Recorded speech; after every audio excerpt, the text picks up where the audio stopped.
Most monuments you have ever seen were built by adding stone on stone, brick on brick, beam on column. The Parthenon, the Pantheon, Notre Dame, the pyramids at Giza. Every one of them began as raw material and became a structure by assembly.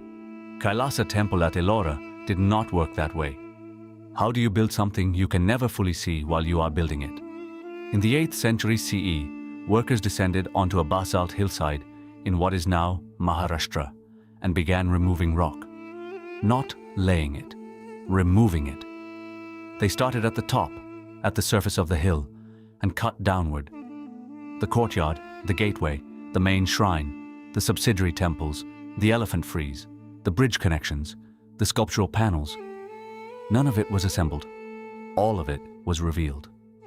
Hundreds of thousands of tons of basalt were removed from a single outcrop to release a complete temple complex that had, in some form, existed in the mine before the first chisel struck the rock. There were no separate pieces, no joints to hide a mistake, no mortar to fill a gap, no second pass if too much was taken. Kailasa was not constructed, it was subtracted, and that single reversal forces a question that architecture, even now, cannot comfortably answer. The site is Ellora, in present-day Maharashtra, historically listed in Aurangabad district. Among the 34 rock-cut caves that line the basalt escarpment there, Cave 16 is different from every other. Officially, it is a cave. Architecturally, it behaves like something else. It is a freestanding temple, surrounded on 3 sides by the cliff walls of its own excavation, open to the sky, complete in every architectural sense, that happens to have been released from a hillside rather than raised from a plain. The record preserves the patron, the rock preserves the achievement, but the planning medium, whatever guided the excavation, has not survived. The attribution comes from 2 directions. The Kailasa Temple's style, scale, and sculptural vocabulary place it within the Rashtrakuta period, a dynasty that held the Deccan from the mid-8th century onward. The Archaeological Survey of India attributes Cave 16, the Great Kailasa, to Krishna I, who ruled approximately 757 to 783 CE. A copper-plate grant from Baroda, issued in the period of the Rashtrakuta ruler Karka II, remembers Krishnaraja, Krishna I, in connection with the great edifice at Elapura. Elapura is Ellora. The record does not give us a construction manual. It gives us the patron. It gives us the commission. And it preserves the memory of a monument so astonishing that later tradition described even divine beings, and the architect himself, as wondering at what had been released from the rock. No surviving planning manual, drawing, or construction account explains the execution. The patron is named. The achievement stands. The method, as a documented system, is absent from the record. Consider what top-down excavation actually demands. In normal construction, you build a foundation and work upward. If a column is slightly off, you correct the next course. If a wall runs long, you stop before the roof. The structure reveals itself incrementally, and the builder adjusts. At Kailasa, that feedback loop was radically reduced. The workers began at the top, at the surface of the hill, and cut downward into rock that had never seen light. The upper masses had to be released before the lower spaces fully existed. The higher registers of the shrine had to be shaped before the lower levels were exposed. Sculptural zones, stairways, wall planes, courtyards, and vertical relationships had to be anticipated inside the rock before the full composition could be seen from below. Every decision made at the top committed decisions below it. A column removed too far could not be replaced. A wall taken too thin could not be thickened. A shrine cut too shallow could not simply be deepened without disturbing the form around it. The margin for error in a subtractive structure of this scale, working downward through live rock, was extremely narrow. We know what was built, we know who the record associates with it, but we do not have the planning documents. What this means, architecturally, is precise. The major 3-dimensional relationships of Kailasa, its masses, levels, courtyards, shrine positions, circulation paths, and vertical alignments had to be resolved before the excavation revealed them. not merely imagined, resolved. No joints would hide the miscalculation. No mortar would absorb the error. The structure that exists today has no assembly seams.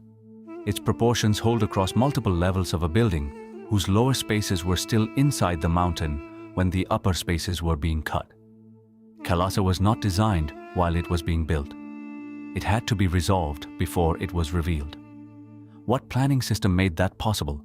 Whether geometric grids, scaled models in clay or wood, oral transmission of proportional rules, proportional canons, working marks, or some other method entirely, is not explained by any surviving construction account. No planning manual, drawing, model, or contemporary technical text is known to survive.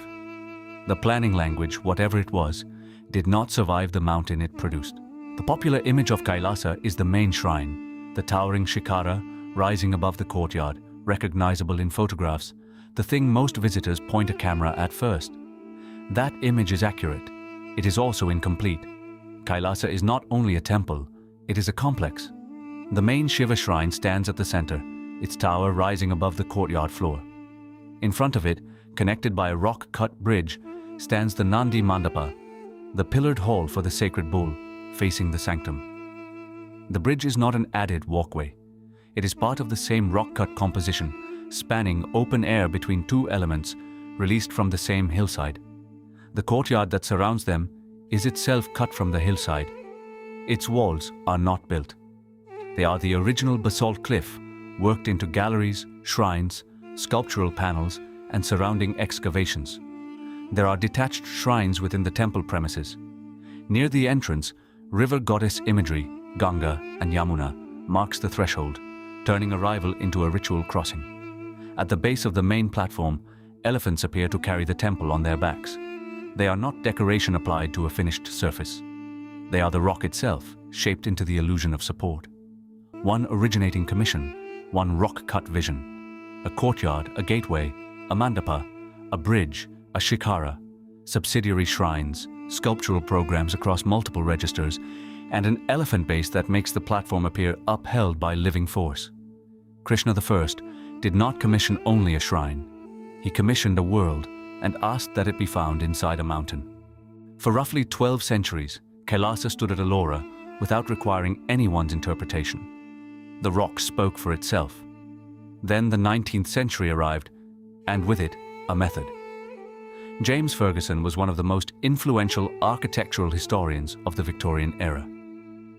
His 1876 History of Indian and Eastern Architecture became one of the major English-language works through which Indian monuments were organized for Western readers. Fergusson worked comparatively. He matched stylistic features across sites. He grouped monuments by visual similarity. He reasoned through architectural sequence, because many monuments did not preserve the kind of dated inscriptions historians wanted. Applied to Kailasa, that method did not make the monument disappear. It made the record less central. Fergusson admired Kailasa, describing it in terms that made clear he considered it among the most remarkable architectural achievements on the subcontinent. He recognized that it was not a mere interior cave, but a complete temple cut externally and internally from the rock. But he read it primarily through style, as a Dravidian form connected by comparison to Mahabalipuram and Patadakal, placed inside a visual genealogy of Indian architecture. That is the fracture, not suppression, translation. A monument remembered in inscriptional tradition through Krishnaraja and Elapura became, in comparative architectural history, a specimen inside a style sequence. The question was never whether Kailasa was impressive. Everyone saw that. The question was whether it would be recognized as a single act of planning intelligence, an originating Rashtrakuta commission under Krishna I, or absorbed into a larger stylistic category where the commissioning mind became harder to see. This is not a claim that Fergusson hid Kailasa. He documented it. He reproduced it. He considered it remarkable. The damage was structural, not intentional. When a named commission becomes only an example of a style, the mind behind it recedes. Not because anyone removed it, because the method of reading left less room for it. Later, epigraphic and archaeological work restored the Rashtrakuta frame more clearly. The Archaeological Survey of India attributes Cave 16 the great Kailasa, to Krishna I, and the Baroda copper plate of Karka II preserves the memory of Krishnaraja building the great edifice at Elapura. The monument was never lost, and the name was never fully absent, but the unity of its conception became harder to see. The copper plate was always there. The inscriptional tradition was always there. The monument itself, without assembly seams, open to the sky above a courtyard that was once the interior of a hill, was always there. What changed was not the evidence. What changed was whether the evidence was read on its own terms or through the grammar of somewhere else. So return to the question from the beginning. How do you build something you can never fully see while you are building it? The answer Kailasa gives is not a technique. It is not a manual. It is not a grid system we can recover and name. The answer is the structure itself. A building that could only have been made whole in the mind before it was made whole in the rock. A commission that required the complete form to exist, resolved, not imagined, before the excavation began. A planning intelligence that left no documents, no drawings, no surviving method, only the evidence of its own execution. Kailasa was never only a temple carved from a mountain. It was a mountain that already contained a plan and a generation that knew how to release it. That is what the rock preserves. Not a style, not a phase, not an accumulation of historical accidents. A decision made once, in the 8th century, by people whose names, beyond Krishnaraja, the record did not keep. What else have we misread as mystery, only because the planning language did not survive? The mountain is still there, the subtraction is still visible, and somewhere inside the logic of what was removed, the plan still holds. They did not build Kailasa upward. They found it by cutting everything else away. If that idea stays with you, subscribe to Indus Revealed. Every week, one forgotten achievement, read back through the record.